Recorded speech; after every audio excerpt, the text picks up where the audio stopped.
Perintah Kaisar Naga. Jangan lupa like, komen, dan subscribe RD1 Channel. Bab 3759 memberi hadiah. Kepala istana membawa Dev ke tempat-tempat para orang suci berlatih lagi. Begitu saya masuk, saya mendengar semburan teriakan dan suara ledakan di kehampaan. Inilah orang-orang suci yang berdebat satu sama lain. Hanya dengan cara inilah orang-orang suci ini dapat mencapai pemahaman diam-diam yang terbesar. Besok kita akan berangkat ke Kutub. Adapun berapa banyak dari orang-orang kudus ini yang bisa hidup kembali, tidak ada yang tahu. Semuanya hentikan. Kepala istana berteriak, dan tak lama kemudian selusin orang suci muncul dari mana-mana. Puan istana, saya berlatih keras dengan saudara perempuan saya. Dalam perjalanan ke daerah Kutub ini, kami tidak akan mempermalukan misi kami dan pasti akan membantu istana Guanghan kami menemukan sumber daya. Dinglu melangkah maju dan berkata kepada kepala istana Guanghan, "Terima kasih atas kerja kerasmu. Kita akan berangkat besok. Kamu telah berlatih keras hari ini, tapi tidak banyak gunanya. Sebaiknya kamu santai saja. Kamu bisa meninggalkan tempat ini hari ini dan pergi keluar untuk berjalan-jalan," kata Tuan Istana. Mendengar hal ini, para wali sangat gembira, lagi pula mereka sudah berada di sini selama beberapa bulan dan tidak pernah keluar. "Terima kasih, Tuan Istana," kata orang-orang suci serempak. "Tuan Dev datang ke sini hari ini untuk membawakanmu hadiah." Setelah pemilik istana selesai berbicara, dia melirik ke arah Dev. Dan orang-orang suci itu semua memandang Dev, tetapi tidak ada banyak kebahagiaan di mata mereka, sebaliknya, kebencian mereka terhadap Dev menjadi semakin besar. Mereka mengira Dev memberi mereka hadiah untuk menyuap mereka agar mereka patuh sepanjang jalan. Dev mengabaikan tatapan orang-orang suci ini dan mengeluarkan cangkang kura-kura hitam yang halus. Cangkang kura-kura hitam memancarkan cahaya redup, dan pola formasi muncul dan menghilang. Cangkang penyu hitam. Dinglu tiba-tiba terlihat kaget. Kalian pasti tahu kalau cangkang kura-kura hitam ini sangat keras dan bisa digunakan sebagai tameng. Apalagi jika cangkang kura-kura hitam memiliki ukiran pola formasi di atasnya, akan semakin sulit. "Ya, saya membeli cangkang kura-kura hitam ini dari kota Nanjing. Saya mengukir pola formasi di atasnya dalam semalam. Kalian masing-masing harus membawanya. Di saat krisis, dapat digunakan untuk menyelamatkan nyawa. Cangkang kura-kura hitam ini dapat menahan pukulan dari biksu kelas 8 atau lebih tanpa masalah." Setelah Dev selesai berbicara, dia melambaikan tangannya dengan santai, dan lebih dari selusin cangkang kura-kura hitam secara akurat jatuh ke tangan orang-orang suci ini. Ketika mereka mendengar bahwa pola formasi pada cangkang kura-kura hitam diukir oleh Dev sendiri, wajah para orang suci dipenuhi dengan ketidakpercayaan dan sedikit kebingungan. Kalian pasti tahu kalau seorang Master Arai sangat jarang ada di dunia surga dan manusia, apalagi seorang Master Arai yang bisa mengukir pola arai pada cangkang kura-kura semacam ini. Tidak peduli bagaimana Dev melihatnya, sepertinya dia bukanlah master formasi tingkat tinggi. Dev juga melihat keraguan para orang suci ini dan tersenyum ringan. "Apakah Anda mempertanyakan kekerasan cangkang kura-kura hitam?" Para suci tidak mengatakan apa-apa, tetapi mereka benar-benar khawatir. Bagaimanapun, pola formasi diukir oleh Dev. Jika formasi tidak maju, armor kura-kura hitam sendiri tidak akan mampu menahan pukulan dari biksu di atas tingkat ke-8 dari alam kesengsaraan. Dev melirik ke arah kepala istana Guanghan, yang mengangguk. Dia mengerti maksud Dev. Dev kemudian melemparkan sisa cangkang kura-kura hitam di tangannya ke udara, dan penguasa istana melambaikan lengan bajunya. Cahaya dingin langsung datang. Hanya dengan satu gelombang kapan saja, aura yang meledak sekuat alam kesengsaraan tingkat 9. Cahaya dingin tiba-tiba menerpa cangkang kura-kura hitam. Cangkang kura-kura hitam bersinar dengan cahaya yang menyilaukan, dan pola formasi yang diukir di atasnya diaktifkan, dan cangkang kura-kura hitam juga menjadi besar pada saat ini. Ledakan. Cahaya dingin tiba-tiba menghilang, dan pola formasi pada cangkang kura-kura hitam perlahan hancur, dan kemudian cangkang kura-kura hitam jatuh ke tanah. Pada cangkang kura-kura hitam, retakan mulai menyebar. Kemudian hancur berantakan. Para orang suci tidak bisa tidak terkejut ketika mereka melihat pemandangan ini di depan mereka. Cangkang kura-kura hitam yang dikombinasikan dengan pola formasi dapat menahan pukulan dari biksu tingkat 9 di alam kesengsaraan. Bab 3760 Jangan melihat sesuatu yang tidak pantas. Meskipun cangkang kura-kura hitam hanya bisa menahannya sekali sebelum dirusak, itu bisa menyelamatkan nyawa mereka sekali ini saja. Pada saat ini, orang-orang suci ini menatap Dev dengan sedikit kekaguman di mata mereka. Meskipun Dev hanya berada di alam kesengsaraan tingkat ketiga, dia adalah seorang Master Arai. Di dunia para dewa dan manusia, Master Arai sama dihormatinya dengan apoteker. Justru karena Dev adalah Master Formasi, levelnya tidak terlalu tinggi, lagi pula, dia menghabiskan sebagian besar energinya untuk mengukir formasi. Terima kasih, Tuan Dev. Kami akan dengan ketat mengikuti perintah kepala istana dan melindungi keselamatan Tuan Dev sepanjang jalan. Binglu mengambil inisiatif untuk melangkah maju dan memberi hormat kepada Dev. Lagi pula, jika seseorang memberikan barang yang begitu berharga, akan sulit bagi orang suci ini untuk melawan Dev. Mendengarkan perkataan Binglu, Dev tersenyum tipis. Kalian hanya perlu melindungi dirimu sendiri dulu. Jika memungkinkan, saya akan berusaha sebaik mungkin untuk membawa kalian semua kembali. Kata-kata Dev membuat Binglu, yang tadi sedikit bersyukur, tiba-tiba menjadi dingin.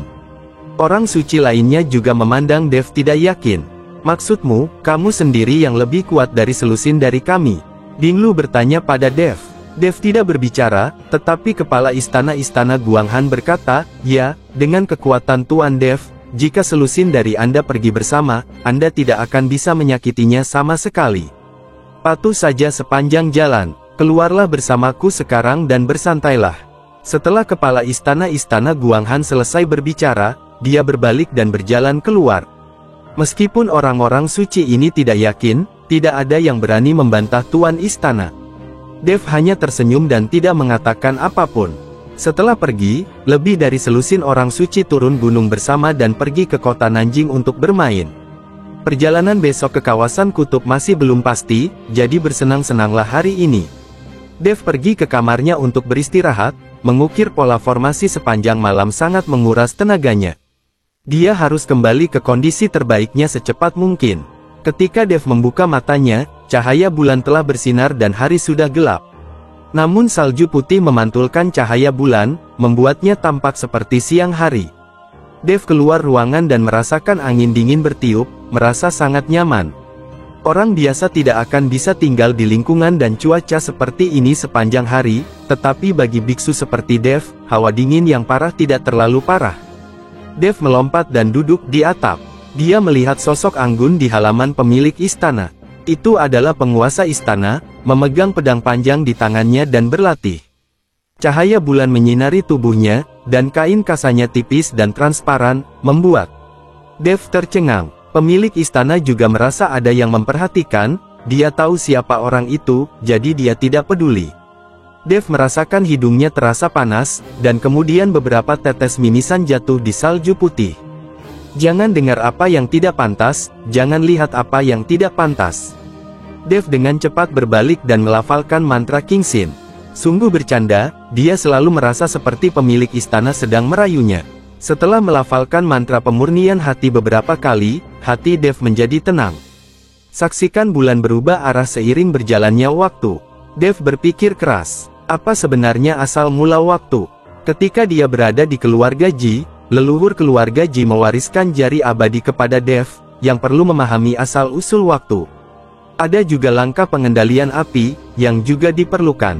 Meskipun Dev sekarang memiliki pemahaman tentang waktu dan bahkan dapat menggunakan langkah-langkah pembengkokan api, jalannya masih panjang sebelum dia dapat sepenuhnya memadatkan asal mula waktu menjadi bintang-bintang. Dev menatap kosong ke arah cahaya bulan, benar-benar melamun. Pada saat ini, orang suci yang kembali dari kota Nanjing juga bergegas kembali ke istana Guanghan. Kak Binglu, aku sangat bersenang-senang hari ini. Sudah lama sekali aku tidak merasa sebahagia ini. Iya, aku juga makan banyak makanan enak.